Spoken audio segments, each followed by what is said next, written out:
मंत्रालयाची पत्रकार परिषद नवी दिल्लीत सुरू झालेली आहे। त्याचं थेट प्रक्षेपण गृह मंत्रालयाचे अधिकारी बोलतायत। फ्लाइट लेने से पहले यात्रियों की स्क्रीनिंग की जाएगी।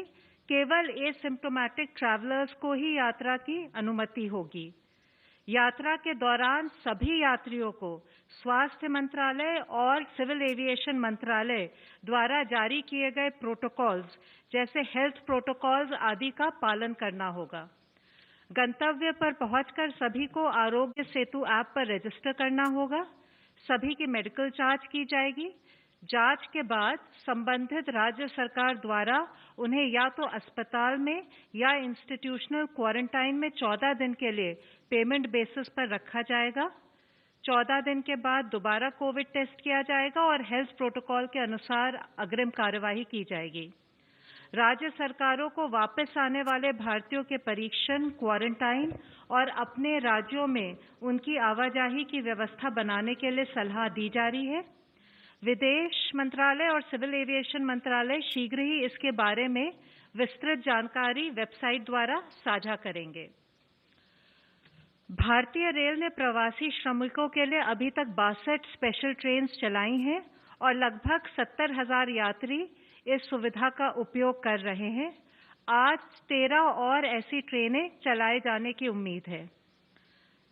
कल आप सबके साथ मैंने गृह मंत्रालय ने जो लॉकडाउन से जुड़े दिशा निर्देश जारी किए थे, उनके मुख्य बिंदु साझा किए थे। आज मैं आपके साथ लॉकडाउन से जुड़े जो नेशनल डायरेक्टिव्स यानी राष्ट्रीय निर्देश हैं, उनकी तरफ आपका ध्यान आकृष्ट करना चाहूंगी। सार्वजनिक स्थानों के लिए जो हमने निर्देश जारी किए हैं, उसमें सबसे पहले यही है कि सभी को फेस कवर यानी फेस मास्क लगाना अनिवार्य है। सार्वजनिक स्थानों पर सबको 2 गज की दूरी बनाए रखना जरूरी है। सार्वजनिक है। इन स्थानों पर शराब, पान, गुटखा, तंबाकू इत्यादि का सेवन करना वर्जित है। दुकानों पर सोशल डिस्टेंसिंग के नियमों का पालन किया जाना अनिवार्य है। दुकान पर एक समय में 5 से अधिक व्यक्ति नहीं हो सकते। किसी भी संगठन या ऑर्गेनाइजेशन को 5 या 5 से अधिक लोगों को एक स्थान पर इकट्ठा करने की अनुमति नहीं है। विवाह संबंधी समारोह में 50 व्यक्तियों से अधिक के शामिल होने पर रोक है। इन समारोह में भी सोशल डिस्टेंसिंग के नियमों का पालन करना आवश्यक है। इसी प्रकार अंतिम संस्कार में भी सोशल डिस्टेंसिंग के नियमों का पालन करते हुए 20 व्यक्तियों से अधिक शामिल नहीं हो सकते। अब मैं आपके साथ कार्यस्थलों के लिए जारी राष्ट्रीय निर्देशों को फिर से साझा करना चाहूंगी। कार्यस्थलों पर thermal scanning, hand wash, sanitisers और फेस मास्क पर्याप्त मात्रा में उपलब्ध कराना आवश्यक है। कार्यस्थलों पर और कंपनी परिवहन में इंचार्ज द्वारा सोशल डिस्टेंसिंग सुनिश्चित करना भी आवश्यक है। काम की शिफ्टों के बीच समय का पर्याप्त अंतराल होना चाहिए और स्टाफ को अलग-अलग डिस्टेंसिंग सुनिश्चित की जा सके।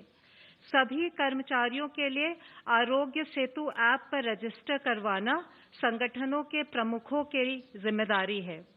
कार्यस्थलों को समय समय पर खासकर शिफ्ट्स के बीच में सैनिटाइज किया जाना भी जरूरी है। सभी कार्यस्थलों पर कोविड-19 का उपचार करने वाले निकटवर्ती अस्पतालों की सूची उपलब्ध होनी चाहिए। क्वारंटाइन के लिए भी स्थान चिन्हित करके रखना चाहिए। बड़ी बैठकें यानी फिजिकल मीटिंग्स को अवॉइड करना चाहिए। सफाई और हाइजीन बनाए रखने के लिए स्वच्छता के उत्तम तरीकों के बारे में जानकारी और प्रशिक्षण आयोजित किया जाना चाहिए। आशा है इन सब के अनुपालन से हम कोविड-19 की चेन को तोड़ पाएंगे। धन्यवाद। धन्यवाद। अब मैं रिक्वेस्ट करता हूं हेल्थ मिनिस्ट्री रिप्रेजेंटेटिव से please.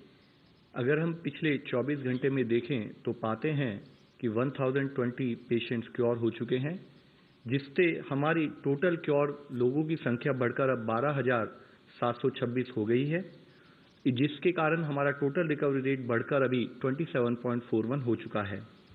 Total 32,138 cases active medical supervision में हैं। पिछले 24 घंटे में 3,900 एडिशनल केसेस कंफर्म नोट किए गए हैं, जिसके कारण हमारी कुल कंफर्म केसेस की संख्या अब बढ़कर 46,433 हो चुकी है। पिछले 24 घंटे में भारत में कोविड-19 के कारण हुई डेथ्स में 195 केसेस का इंक्रीज नोट किया गया है, जिसके कारण कुल डेथ्स की संख्या अब बढ़कर 1,568 हो चुकी है। पिछले 24 घंटे में हमने कंफर्म केसेस और डेथ्स की संख्या में अब तक का हाईएस्ट इंक्रीज नोट किया है। हम एक इन्फेक्शियस डिजीज से डील कर रहे हैं, इसलिए timely reporting of cases and there management is very crucial. कुछ राज्यों में यह गैप नोट किया गया था, जिसे आफ्टर ड्यू परसुएशन अब एड्रेस किया जा रहा है। स्टेट्स के लेवल पर यह जरूरी है कि based on cases reported, contact tracing, active case search और क्लिनिकल मैनेजमेंट ऑफ केसेस को इफेक्टिवली इंप्लीमेंट किया जाए। जहां हम सब लोग कोविड से लड़ने के लिए सभी तरह के एफर्ट्स कर रहे हैं, यह भी जरूरत है कि नॉन कोविड हेल्थ सर्विसेज भी नागरिकों को मिलती रहें। हमने delivery of non essential health services के बारे में ऑलरेडी 14 अप्रैल को गाइडलाइंस जारी की थी। हमें इंश्योर करना है कि गवर्नमेंट और प्राइवेट नॉन कोविड फैसिलिटीज में जिस जोन में वह जिला पड़ता है, उसके अनुसार सारी सर्विसेज प्रोवाइड की जाएं। Immunisation, maternal and child health services, services for critical ill patient जैसे कि डायलिसिस, कैंसर, डायबिटीज, टीबी और ब्लड डोनेशन जैसी सर्विसेज सुचारू रूप से चलती रहें। यह सीजन वेक्टर बॉर्न डिजीजेज जैसे डेंगू, चिकनगुनिया और अन्य बीमारियों के लिए भी कार्य करने का सीजन है। जरूरत है कि फील्ड फंक्शनरीज इन कार्यों को सुचारू रूप से करते हुए अपनी सर्विसेज रूरल और अर्बन एरियाज में सुचारू रूप से प्रोवाइड करते रहें। माननीय स्वास्थ्य मंत्री जी ने हाल ही में बिहार राज्य के स्वास्थ्य मंत्री जी के साथ वीडियो कॉन्फ्रेंस के जरिए acute encephalitis syndrome AES cases का भी रिव्यू किया है। उन्होंने राज्य को आश्वासन दिया है कि स्वास्थ्य मंत्रालय उनके हेल्थ सिस्टम को स्ट्रेंथन करने के लिए नेशनल हेल्थ मिशन के द्वारा सभी तरह का सपोर्ट प्रोवाइड करेगा। आज ग्रुप ऑफ मिनिस्टर्स ने कोविड-19 के संबंध में माननीय स्वास्थ्य मंत्री जी की अध्यक्षता में अपनी 14वीं मीटिंग की। मुख्यतः infrastructure in terms of PPE, N95 mask and ventilators, oxygen cylinders availability of oxygen पर डिस्कशन किया गया। यह बताया गया कि रिस्क असेसमेंट को फैसिलिटेट करने के लिए और लोगों को टाइमली अलर्ट प्रोवाइड करने के लिए टेक्नोलॉजी का इस्तेमाल करते हुए आरोग्य सेतु एप्लीकेशन को बढ़ावा दिया जाना चाहिए। नॉन कोविड हॉस्पिटल्स और कोविड ब्लॉक वाले अस्पतालों में जो नॉन कोविड ट्रीटमेंट एरिया हैं, वहाँ हेल्थ वर्कर्स को और अन्य लोगों को PPEs किस तरीके से इस्तेमाल करने चाहिए, उसके लिए एक एडिशनल गाइडलाइन को जारी किया गया है।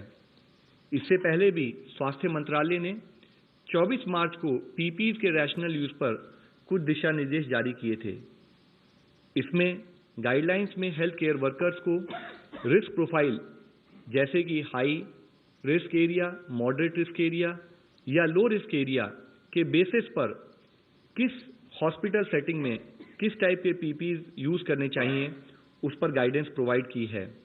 हाई रिस्क एरिया में फुल कॉम्प्लीमेंट ऑफ PPEs यानी कि N95 मास्क, कवरऑल्स, गॉगल्स, ग्लव्स और शू कवर का इस्तेमाल किया जाना चाहिए। मॉडरेट रिस्क एरियाज में N95 मास्क, ग्लव्स का इस्तेमाल करना चाहिए। माइल्ड या लो रिस्क एरियाज में ट्रिपल लेयर मेडिकल मास्क और लेटेस्ट एग्जामिनेशन ग्लव सफिशिएंट हैं। इस संबंध में डिफरेंट एरियाज जैसे कि IPD ब्लॉक में जैसे हमारे वार्ड्स हैं, ICUs हैं, लेबर रूम्स हैं, ऑपरेशन थिएटर हैं। OPD ब्लॉक में हमारी हेल्प डेस्क के रजिस्ट्रेशन काउंटर हैं, डॉक्टर्स के चैम्बर्स हैं, फार्मेसी काउंटर्स हैं, सैनिटरी स्टाफ को क्या प्रिकॉशन लेनी है।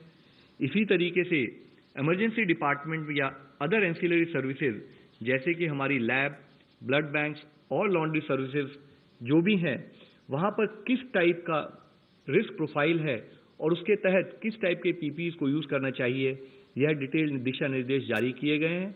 आप सबके द्वारा रिक्वेस्ट ये है कि कम्युनिटी में हमारे जितने भी गवर्नमेंट और प्राइवेट हॉस्पिटल्स हैं वो इन गाइडलाइंस जो कि हमारी वेबसाइट पर भी उपलब्ध हैं उसको समझते हुए उसके हिसाब से कार्य करें।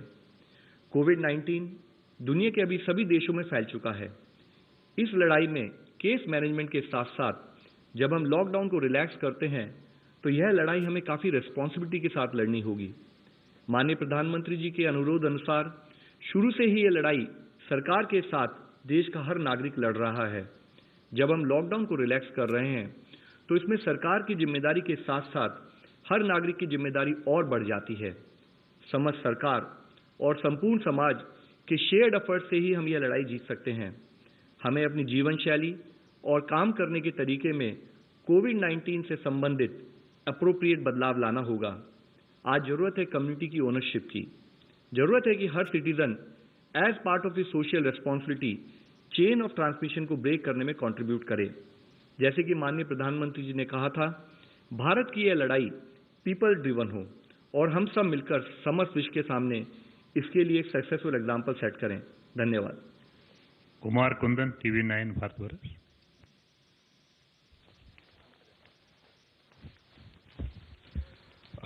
मेरा सवाल लव अग्रवाल सर से है। सर एक बात बताएं कि पिछले एक दिन की जो बात हो रही है उसमें सबसे ज़्यादा डेथ्स देखे गए हैं और कुछ अगर स्पेसिफिक राज्यों की बात करें तो वहाँ और भी ज़्यादा, मतलब मैं पश्चिम बंगाल और दूसरी जगह की बात कर रहा हूँ, और क्या ये बहुत ज़्यादा फैल रहा है, कम्युनिटी की तरफ जा रहा है? सर जैसे मैंने आपको इससे पहले भी बताया है कि कुछ स्टेट से जब हमारे को केसेस टाइम पर रिपोर्ट नहीं हुए, डेथ रिपोर्ट नहीं हुई, तो हमने उनको परसुएट किया और उसके तहत ही केसेस रिपोर्ट हुए, जिसके कारण ही सडनली आप डेथ की संख्या में इंक्रीज आज नोट कर रहे हैं। लेकिन इसके साथ ही ये भी हम सबको समझना होगा कि जो हमारे कंटेनमेंट एफर्ट्स फील्ड में आज काम कर रहे हैं, जिस तरह से हमने स्टेट्स को और स्टेट्स के साथ साथ जिले के अधिकारियों को गाइड किया है कि वो जहां पर भी केसेस आए वहां कंटेनमेंट जोन बनाएं और स्पेशल टीम्स के जरिए हाउस टू हाउस सर्च करके उन केसेस को ट्रैक करें और उन केसेस को कंट्रोल करें। तो अभी इस सिचुएशन में बहुत जरूरी है कि इसी एफर्ट को हम उसी कंटिन्यूड विगर के साथ करते रहें। Mr. Rubin, Malayalam Manorama. Regarding rapid antibody test kits, you already we have already pre-ordered kits. What is the status of that, and will you further take up the rapid antibody test? Sir, rapid antibodies test issue had already been explained in greater detail by ICMR. They had already mentioned that they are examining the issue, and once they will get some better clarity on that, we will let you know. Online question. Despite grounding of lights and lockdown, our doubling rate has not changed dramatically. In such circumstances, how feasible is it to still trace each contact of a positive case? Will be there no testing in general community like some states are doing? So, as we discussed yesterday also, actually lockdown has yielded very positive results for the community. We started with a case doubling rate of 3.4, and as on today we have a case doubling rate of around 12, which means when the cases were doubling in 3.4 days, today we had case doubling at around 12 days. However, this momentum and this result has to be sustained, and parallelly it is equally important that whatever positive cases are found, each and every contact has to be traced.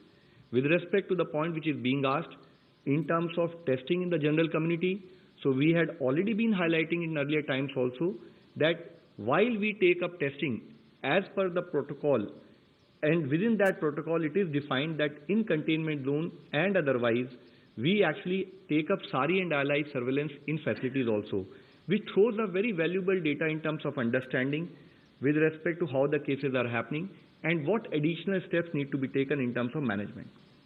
Mr. Nilu Ranjan, Dainik Jagran.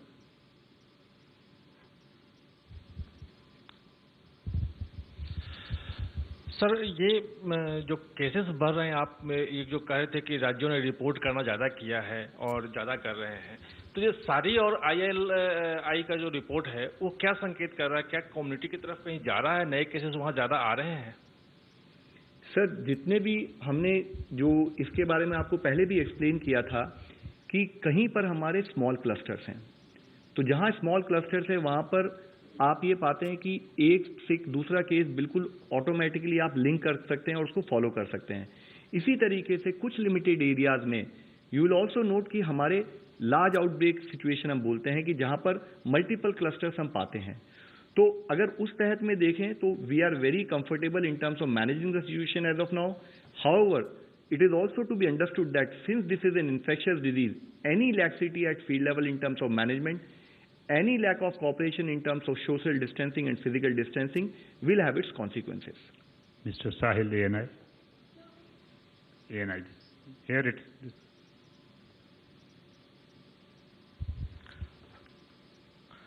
So my question is for Love, sir. So what is the update on the central team deputed to 20 districts to assess the state health department, and what has been the feedback?